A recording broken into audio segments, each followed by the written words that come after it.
नमस्ते बच्चों, happy Sunday. अध्याय 6 काल, क्रिया एवं कारक।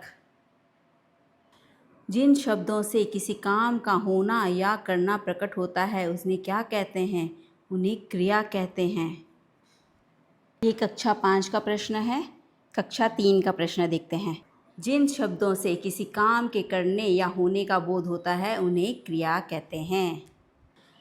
ग्रामर बुक रेफर करेंगे। क्रिया का अर्थ है काम। हम हर समय कुछ न कुछ काम करते रहते हैं। क्रिया के बिना वाक्य अधूरा रहता है। अगला प्रश्न करेंगे। भविष्यत काल किसे कहते हैं? भविष्यत काल इंग्लिश में फ्यूचर टेंस।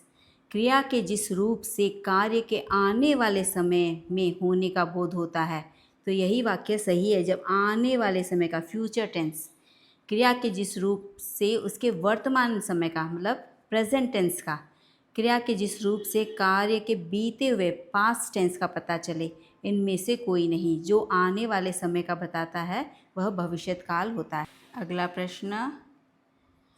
दिए गए वाक्य में काल का कौन सा भेद है? अमन सुबह विद्यालय गया था। था मतलब हो गया पास्ट टेंस। था, थी, थे, ये हो गया पास्ट टेंस मतलब कि भूतकाल। वर्तमान काल मतलब हो गया प्रेजेंट टेंस। भविष्यत काल फ्यूचर टेंस। दिए गए वाक्य को वर्तमान काल में बदलकर उचित विकल्प का चयन कीजिए। बालक पुस्तक पढ़ रहा था। था मतलब हो गया पास्ट टेंस, भूतकाल। अभी हमें चाहिए बालक पुस्तक पढ़ रहा है, करेक्ट है। बालक पुस्तक पढ़ता है, सही है। जहाँ है आता है वह हो जाता है वर्तमान काल मतलब प्रेजेंट टेंस। तो हमारा क्या है? क और ख दोनों सही है। दिए गए वाक्य में रिक्त स्थान की पूर्ति क्रिया के उचित रूप द्वारा कीजिए। माँ ने बच्चे को कहानी सुनाई। जब भी ने का प्रयोग होता है तो वह हो जाता है भूतकाल मतलब कि पास्ट टेंस। इसकी एक वर्कशीट है जो मैंने पिंटरेस्ट में अपलोड कर रखी है, मैं उसका लिंक भी अटैच कर दूंगी। एक और वाक्य देखते हैं। मेरी बहन ने बहुत अच्छा खाना पकाया। तो ये हो गया पास्ट टेंस, भूतकाल। जहाँ भी ने का प्रयोग होता है वह वाक्य पास्ट टेंस भूतकाल हो जाता है। 6 दिए गए वाक्य में वर्तमान काल की क्रिया में रिक्त स्थान की पूर्ति कीजिए। मालती गाना, देखो वर्तमान काल बोल रहा है तो प्रेजेंट टेंस, गाती है। मालती गाना गाती है। दिए गए वाक्य को भूतकाल में परिवर्तित कर उचित विकल्प का चयन कीजिए। मोहन अपने पिताजी को पत्र लिखेगा। मोहन अपने पिताजी को पत्र लिख चुका था। था जहाँ भी आएगा ना वह हो जाएगा आपका पास्ट टेंस, भूतकाल। तो यह वाक्य हमारा सही है। देखिए है। तो यह वाक्य सब प्रेजेंट टेंस में होते हैं। क्रिया के जिस रूप से कार्य के होने का समय का पता चले उसे क्या कहते हैं? उसे काल कहते हैं। देखिए ग्रेड 4 की किताब है। क्रिया के जिस रूप से कार्य के होने के समय का पता चले उसे काल कहते हैं। प्रश्न है, काल का अर्थ है क्रिया के होने का समय। कर्म के आधार पर क्रिया के कौन कौन से दो भेद होते हैं? देखिए सकर्मक और अकर्मक, अकर्मक और सकर्मक दो प्रश्न आ सकता है। कर्म के आधार पर क्रिया के डैश भेद होते हैं, तो दो भेद होते हैं, अकर्मक क्रिया और सकर्मक क्रिया। प्रश्न 10 निम्नलिखित वाक्यों तथा उनसे संबंधित काल के भेदों को पढ़कर उचित विकल्प का चयन कीजिए। वाक्य दिया है तथा उसका काल दिया है तो हमें सही ढूंढना है।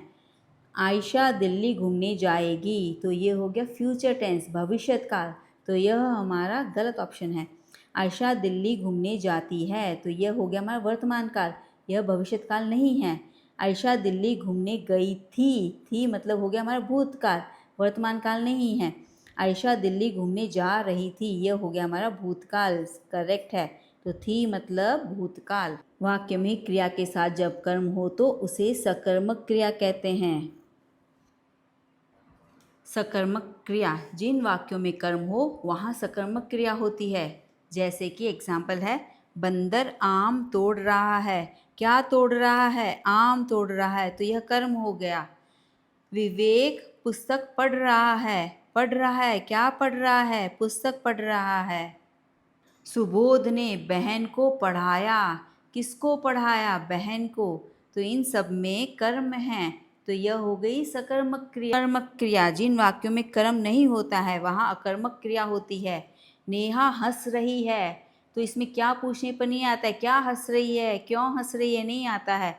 तो कर्ता और क्रिया ही हो गया, इसमें कर्म नहीं है। पक्षी उड़ गए, कहाँ उड़ गए, नहीं पता, तो कर्ता और क्रिया, तो यह क्या हो गया, इसमें कर्म नहीं है, तो यह अकर्मक क्रिया हो गई। क्रिया के साथ जब कर्म हो तो सकर्मक क्रिया होती है। दिए गए वाक्य में कर्म को चुनिए। अनुज का भाई बहुत अच्छा गाना गाता है। क्या गाता है? गाना। तो कर्म हो गया गाना। निम्नलिखित शब्दों में से कौन सा क्रिया शब्द नहीं है? देखिए, गाय, गाय का मतलब हो गया काऊ, काऊ मतलब हो गया संज्ञा। नहाना, रोना, हंसना, ये सारी क्रियाएं हैं, बट गाय एक संज्ञा हो गई। दिए गए वाक्य में प्रयुक्त क्रिया शब्दों का चयन कीजिए। बालक ने संपूर्ण पाठ याद कर लिया। तो याद कर लिया, क्या याद कर लिया? पाठ याद कर लिया। कर्म है पाठ, याद कर लिया है क्रिया, तो याद कर लिया। दिए गए वाक्य में क्रिया का कौन सा भेद है? रवि ने खाना खा लिया। रवि ने क्या खा लिया? खाना खा लिया। तो यह क्या है? सकर्मक क्रिया, क्योंकि यहाँ हमें कर्म पता है। बच्चों, पेज को सब्सक्राइब कर लीजिए। धन्यवाद।